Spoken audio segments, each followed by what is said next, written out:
So my name is Zoltan. I've been with ForgeRock for just for 5 years. I've been living here in Bristol for about four and a half years.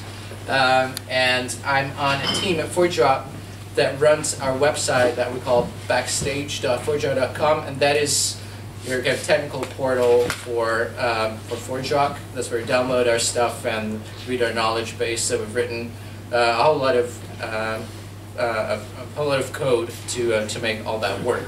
And what I want to talk about today is our journey from I don't know, 4 years ago to where we are today with a kind of DevOpsy and microservice-y perspective.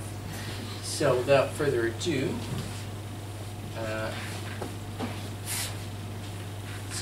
my talk is called 3 H's, the backstage story, and I'll need my notes. There we go. I will still have 15 minutes, is that right, Stephen? I think there's a bit of wiggle room, so if it goes on for a bit longer, okay, that's fine. I'll try to do it in 15 minutes, and then we'll have time for questions, I guess. Yeah. Right. We'll cut that bit out as well, don't worry. Or should I go again? All right, so 3 H's. Here's a picture of Buster Keaton from 3 H's. So our first age is the Stone Age, age of the monolith. We started with 2 monoliths. One was our front end, one was our back end monolith, and a Java app and a JavaScript app. Everything was in those apps.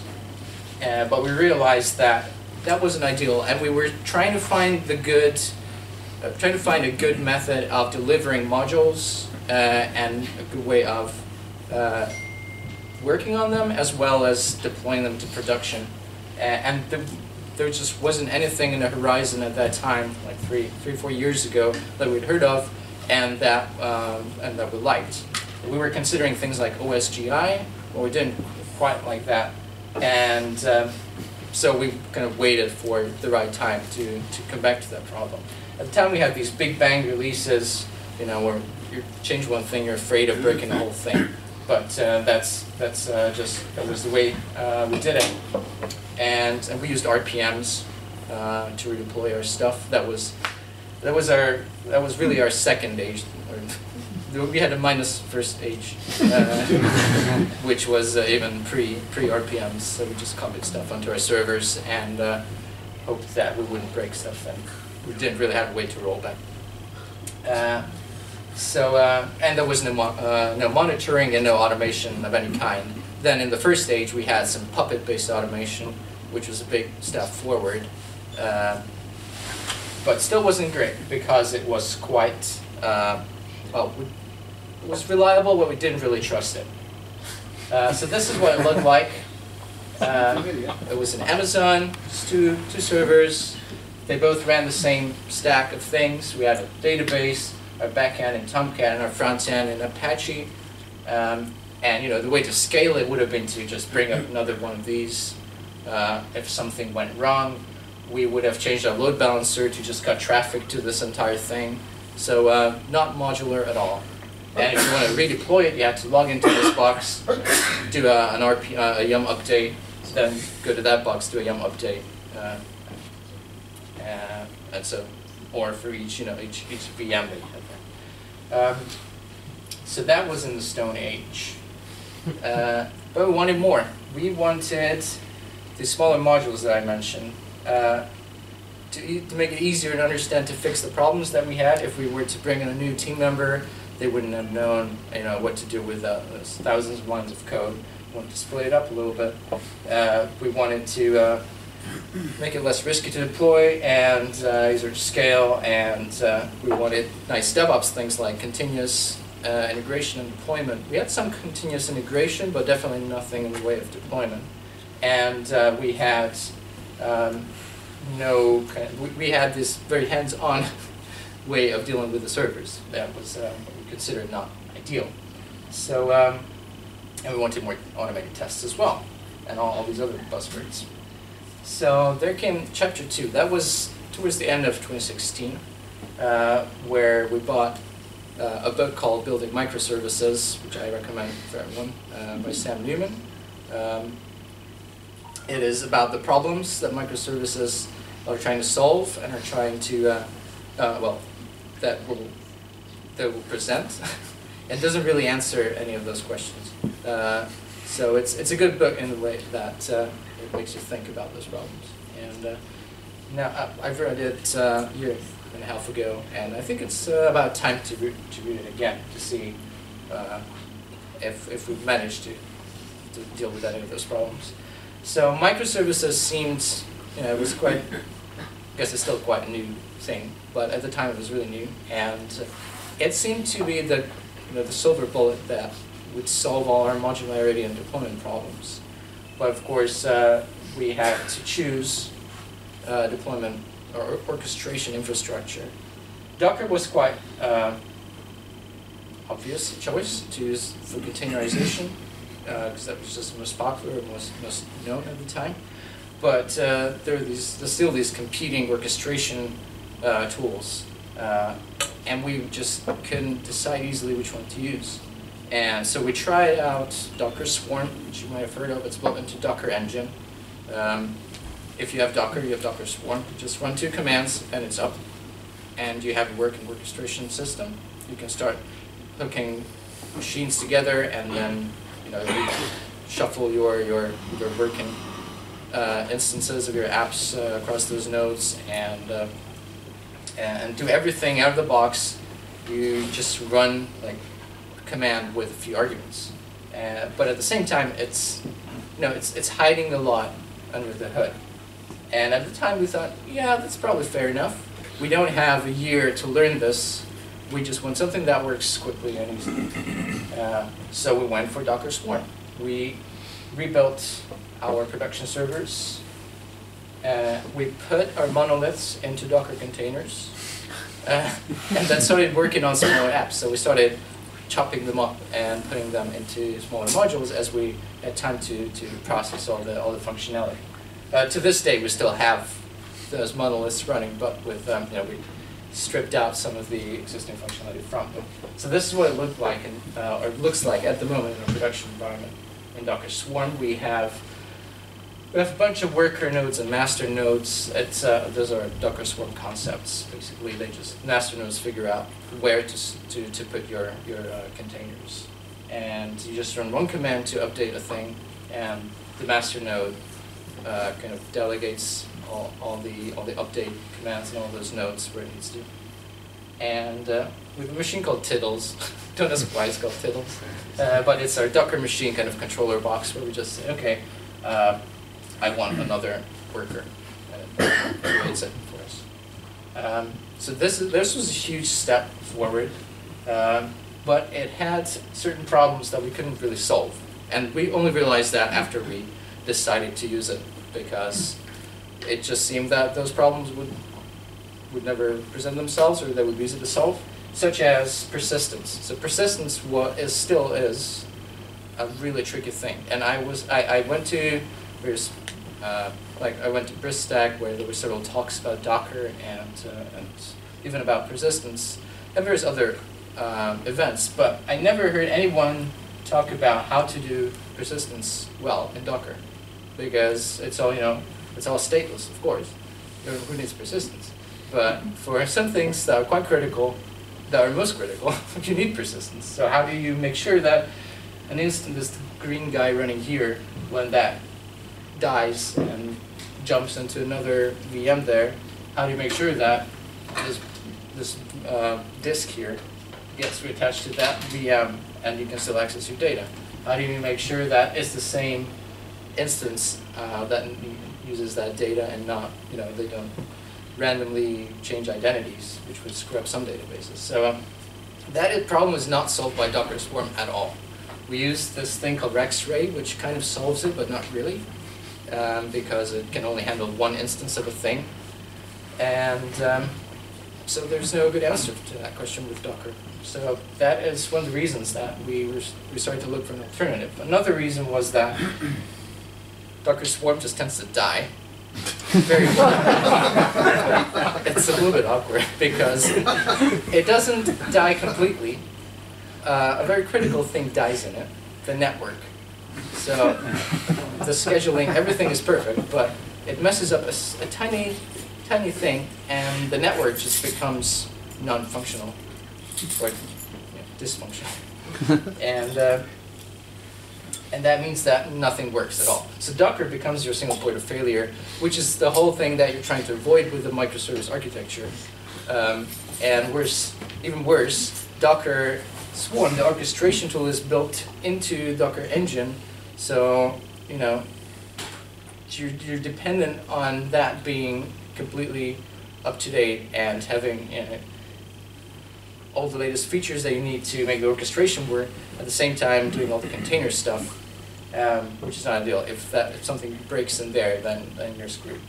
So another reason we started thinking about, okay, should we bite the bullet and go to Kubernetes, which we knew back in 2016 that it was there and it was more mature and it was also free, backed by Google, so it's probably a safe bet. But it just seemed too much for us to absorb at the time. And then after the second or third outage, when the Docker network died, we thought, okay, well, let's start looking at this again. And that's chapter 3. So we talk about this. Chapter 3, Ancient Greece. That's Kubernetes. So Kubernetes is now included in Docker Engine. I don't know if you've seen that, but on the Docker website you can see that Docker for Mac now contains Kubernetes. I'm not sure what that means. I haven't tried it yet, but apparently it does. If anyone knows what that means, please tell me. So now you can apparently Docker Swarm or Kubernetes on your Mac. So we are looking at this means GKE, which is Google Kubernetes Engine, which is Google's Kubernetes as a service. So Kubernetes is a gigantic thing. Well, it's not gigantic, but it's really setting it up is quite involved, especially if you're not using the mini version. So you need probably a fair amount of time to set it up. But with GKE, just click a button and then you have working clusters. No setup. You can have checkboxes and drop downs to make it auto scale, save all that time, which is where they're making all the money, because then just set it to auto scale to infinity and then just keep scaling things up because it's cool, and then suddenly you have 100 VMs sitting there in Google's cloud. So this is still free, but they make money on their VM. So that's a trick. But it's That's where they get you. Yeah. So, interesting. The VMs are the same size or cheaper in Google Cloud than Amazon. At least last time I compared. So that's interesting. So it kind of saves a lot of time and effort to learn. Kubernetes itself is much older, well, much older. It's about 3 years old, and whereas Docker Swarm is a year and a half old. I find the CLI much better. I find the UI Docker doesn't have a UI, so the UI is quite good. There is one. The persistence problem is solved. There's a thing called stateful sets. Things, disks follow the instance of the application. You don't have to do anything. It works out of the box. I haven't had any network meltdowns yet, but I'll let you know if I do. There's a great community behind it, it seems. Whereas for Docker, I couldn't really find any good resources or people using it at all. If you think of Helm, there's lots of community contributed Helm charts, which are like recipes to run things in Kubernetes. Just go on GitHub and you find all that stuff, which is again great because we also found that with Docker it's sometimes hard to find information or any kind of community contributions. Helm is Microsoft, as far as I understand. So it's another interesting relationship between Google and Microsoft, like with AngularJS, where Microsoft sponsors it, but Google actually employs the people who write it. So that's quite interesting. Yeah, Helm is something I've been working on with for about a month, writing these recipes to create the Kubernetes things.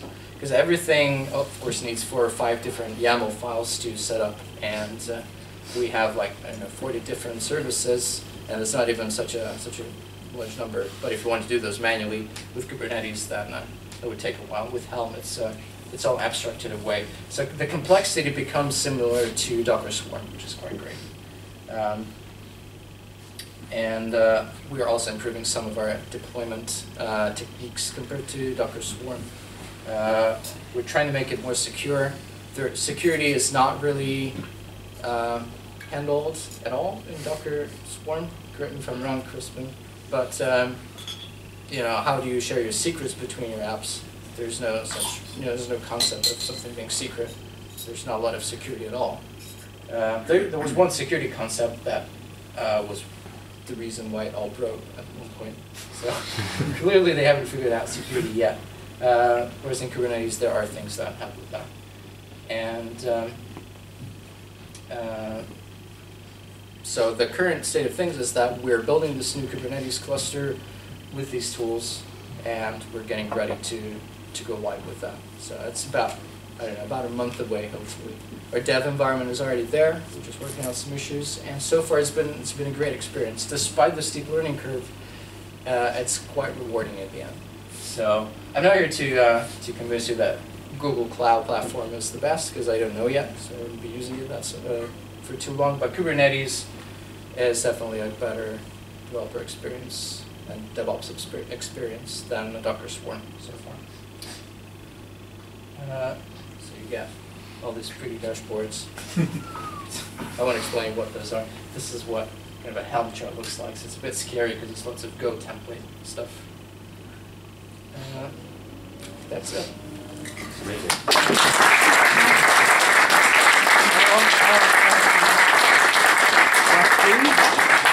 Questions? Yes. I have a question. Okay. One sec. If you want to see a demo or anything or talk to me, just come find me after this. Questions? Questions? I have a question just because I don't think it was entirely clear what you're using Helm for. Helm? And I obviously know what the answer is. But you might want to explain what exactly you're using Helm to build. For the viewers. Yeah. So Helm is a template tool. Yeah. You create your templates.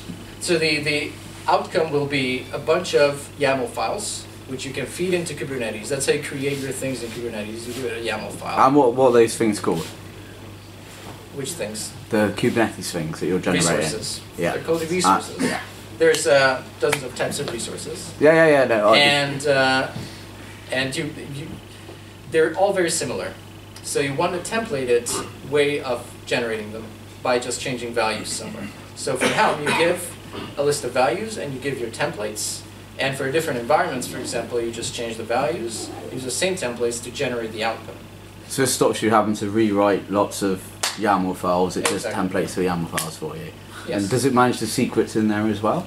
The secrets are managed by Kubernetes. So you can just put the secrets in as values if you want, for example, and then those can become Kubernetes secrets inside Kubernetes. So Helm just generates the output locally on your machine and then loads it into Kubernetes for you, and then Kubernetes takes over. Cool.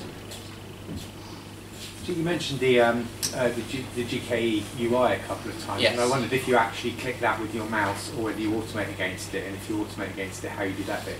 We did use both the UI and the API or the CLI for Google Cloud. Crispin wrote a script that can create a cluster. I don't know how difficult that was. It's not difficult Not at all. difficult. The G-Cloud API is very easy to use, Yeah. so it's very easy to script it. If you just write your own scripts, you don't use one of the various DSLs or abstract tools that is available. Right? No, just straightforward G-Cloud commands. Cool. Cool. Yeah, so you started with the Stone Age sort of monolith, and I wasn't sure about that. I wouldn't say a monolith is Stone Age. I mean, it might be in your journey, but like I'm gonna go with the monolith as far as I can. I mean, obviously some very big companies do it successfully.